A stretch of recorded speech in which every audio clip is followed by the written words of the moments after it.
Alright, today we're working on a Lincoln MKZ Hybrid 2014. You've seen a lot of people who say that it's best to use a screw jack. If you don't know what a screw jack is, it's where you take the bearing, the original bearing, and this is to replace the bearing. And when you replace the bearing, it's a good idea to just go ahead and replace the sensor. The sensor has as many miles on it as the bearing. And this has frustrated me to no end because the hybrid Lincoln MKZ does not have rear wheel drive, but every parts place has you buying a hub, a bearing hub that has a cover in the center here. And that cover in this, I can actually show you. Hold on, I can actually show you. Okay, so they have you buying this thing. I bought this thing and I thought, hey, Lincoln and Ford, they're not that much different. This is garbage now because I took it upon myself to break out the plastic cover that comes on the back. And I thought it should work. Yeah, it should work. No, it's open bearings in the back and the sensor mechanism is totally different. So the first thing you should do is probably disassemble what you have. That way you buy the right parts. But I bought my parts on Rock Auto, and Rock Auto had it listed incorrectly, which I believe every part place has it listed incorrectly because I just went to 3 other parts places to get the sensor, and the parts places have the sensor listed wrong too. So the sensor actually, if you see this intersection here, the sensor comes down through the aluminum and comes out at the bottom here. I don't know if you can see that there. Okay, so when you're cleaning all of this aluminum surface, I'm getting ahead of myself. So when you originally have your hub in place and you're trying to remove it, it is a bear. And the reason why it's a bear is because the hub, when you're hitting it with the hammer, this whole suspension is meant to move. It's meant to take the absorption of that vibration and not necessarily transfer it between the joints that you want here directly.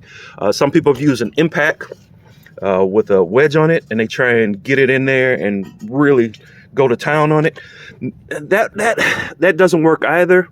You can do that all day, and because of the suspension taking the vibration away, it won't allow what you're trying to do. And what you're trying to do is separate this metal, steel, aluminum, a steel hub, steel bearing set away from the aluminum hub.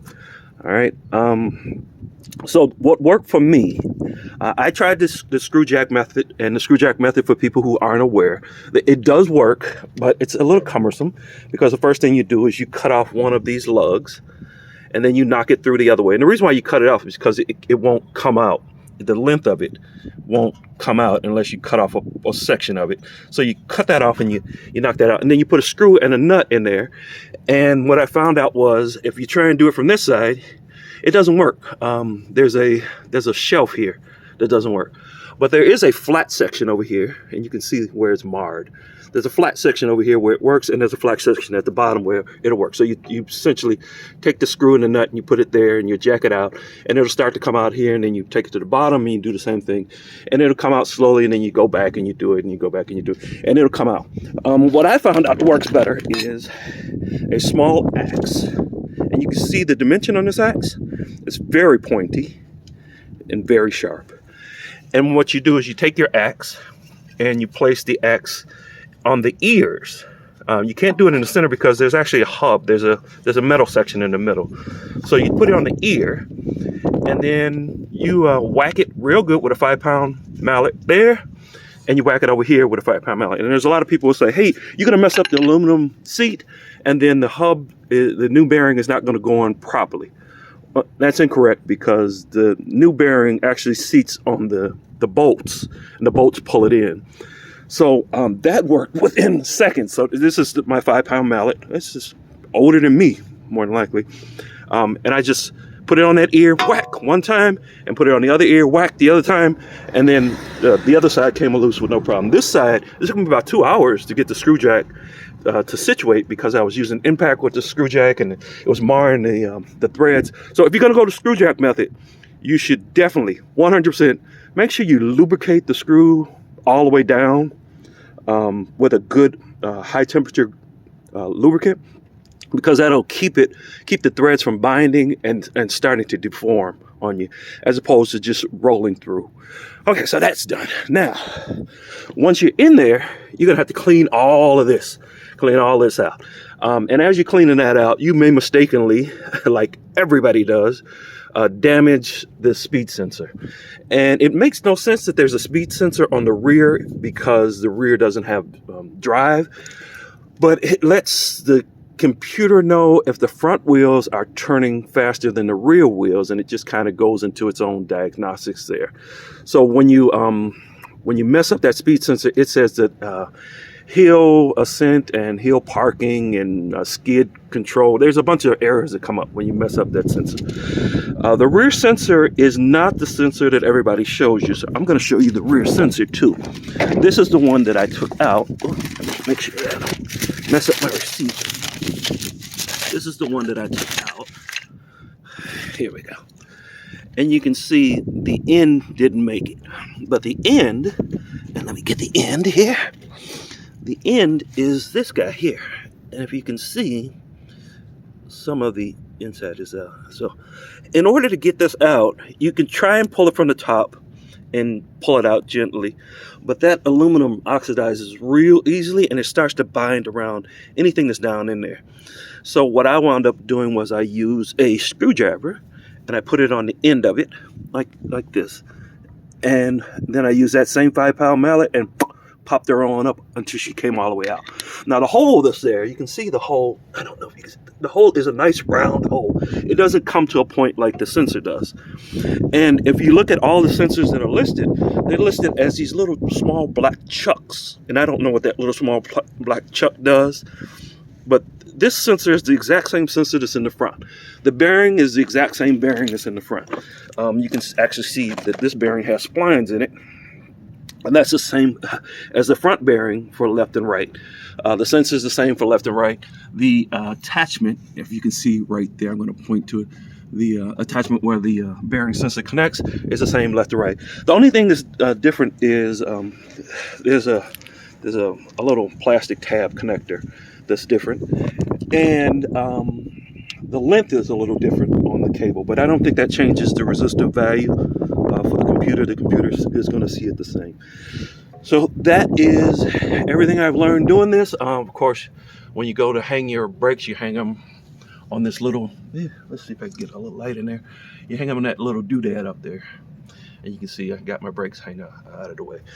But Rock Auto does have an amazing brake kit, and I'm not sponsored by Rock Auto or anything, but they have an amazing rust-free or rust-proof, I guess, brake kit. And this thing has been on there for, I want to say, about a week, and there's no rust on it at all. It's really good.